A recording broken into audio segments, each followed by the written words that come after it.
नमस्कार, मैं हूं आपका होस्ट विपुल कुमार सैनी। गाजा से एक बार फिर दिल दहला देने वाली तस्वीरें सामने आ रही हैं।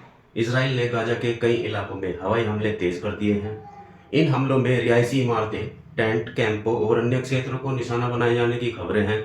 दूसरी ओर इजराइल का कहना है कि उसकी कार्रवाई का उद्देश्य हमास के ठिकानों और उसके लड़ाकों को निशाना बनाना है। ताज़ा रिपोर्टों के अनुसार हाल के दिनों में कई लोगों की मौत हुई है और बड़ी संख्या में लोग घायल हुए हैं। गाजा के अस्पताल पहले से ही भारी दबाव में हैं, जबकि मानवीय सहायता की कमी ने हालात और गंभीर बना दिए हैं। संयुक्त राष्ट्र और कई अंतर्राष्ट्रीय राहत एजेंसियां लगातार चेतावनी दे रही हैं कि गाजा में भोजन, दवाइयों और साफ पानी की भारी कमी बनी हुई है। अब सवाल यह है कि इजराइल लगातार बमबारी क्यों कर रहा है।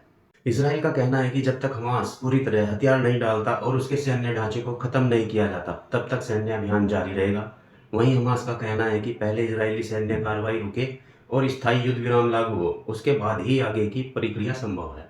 इस मतभेद के कारण शांति वार्ता बार बार अटक रही है।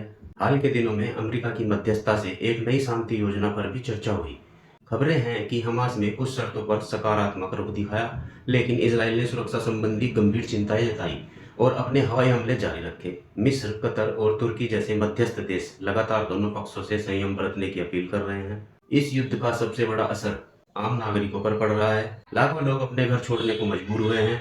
बड़ी संख्या में परिवार राहत शिविरों में रह रहे हैं। कई अस्पतालों में दवाइयों की कमी है और मानवीय सहायता पर्याप्त मात्रा में नहीं पहुंच पा रही है। अंतर्राष्ट्रीय संगठनों का कहना है कि गाजा की लगभग पूरी आबादी किसी न किसी रूप में मानवीय सहायता पर निर्भर है।